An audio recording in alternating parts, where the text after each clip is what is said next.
ကိုယ့်ရဲ့ product အကြောင်းပြောလိုက်တယ်ဈေးနှုန်းရေးတယ်အားသာချက်ပြောတယ်ပေါ့နော်ပြီးတော့ဆိုဒီမှာလာပဲလို့ရပါတယ်ပြီးသွားကြတယ်ပေါ့နော်တကယ်တမ်းငါဒီကိုတက်ငါ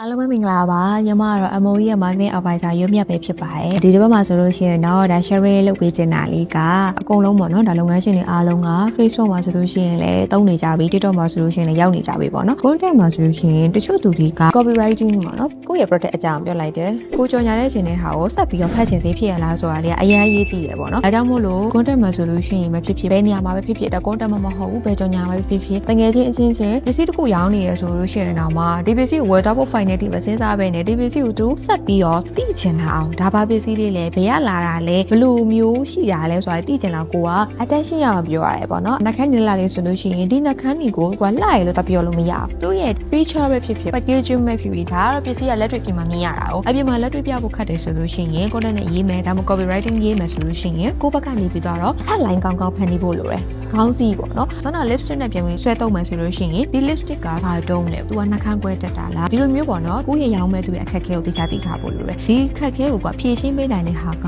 customer နဲ့တွားပြီးရှင်နဲ့ထိသွားပြီဆိုလို့ရှိရင် touch ဖြစ်သွားပြီဆိုလို့ရှိရင်ဒါကိုသူကနေပြီးတော့လိုချင်လာပြီပေါ့စိတ်က desire ဖြစ်လာပြီအဲ့လိုဖြစ်လာတော့တစ်ဆင့်ဆင့်ဆွဲဆောင်ရတယ် desire ဖြစ်လာပြီဆိုရင်တစ်ချိန်လာပြည့်သွားကွာလမ်းညွန်ပေးရတယ်အဲ့တော့တကူက page တွေမှာ post တွေအများကြီးတင်တာမျက်နှာသက်စီရောင်းလဲဆိုလို့ရှိရင်မျက်နှာသက်စီအောက်ကိုရောက် customer messenger နှိပ်ချင်အပေါ်ပြန်သွားတယ်အဲ့လိုဖြစ်အောင်ကွာ messenger link ကိုလည်း auto ဖွင့်တာဖို့လည်းလိုသလိုမျိုးကိုယ့်ရဲ့ ဖုန်းနံပါတ်ဖြစ်ဖြစ် other ပေါ့နော်ဝင်လို့ရတဲ့ link တစ်ခုဖြစ်ဖြစ်အများကြီးထည့်ထားဖို့လိုတယ်နောက်ပဲ customer စစ်စစ်ဝယ်ပြသွားပါကိုကြော်ညာမြင်လိုက်စိတ်ဝင်စားဆိုပြီးတော့တခြား page တွေမှာလည်းရှိမှာပဲပေါ့နော်သူတို့စီပါသွားလို့ရှိရင်ကိုကတော့အရင်ဖွင့်မိလိုက်တယ်ဒါပေမဲ့အရင်ပိတ်သွားတခြားနေရာမှာဖြစ်သွားနိုင်တယ်ပေါ့ဒီလိုမဖြစ်ရအောင်ပြင်ဆင်ထားဖို့လိုတယ်ဒီ idea လေးကိုတော့ညီမက Facebook သုံးတယ်သူပဲဖြစ်ဖြစ်ပေါ့နော်ဘယ်လိုလုပ်ငန်းရှင်မှဖြစ်ပေါ့နော်အသုံးချလို့ရအောင်ဆိုပြီးတော့ idea လေးပေးလိုက်တာပါကိုယ့်ရဲ့လုပ်ငန်းမှာအသုံးချနိုင်မျိုးလေးမျှော်လင့်ပါတယ် advisor program စိတ်ဝင်စားရဆိုလို့ရှိရင်တော့အခ comment box မှာလည်းရေးလို့ရတယ်လို့မျိုး our link ကိုလည်းနှိပ်ပြီးတော့စုံစမ်းနိုင်ပါတယ်ရှင်ဗီဒီယိုလေးအဆုံးထိကြည့်ပေးတော့ကျေးဇူးအများကြီးတင်ပါတယ်ရှင်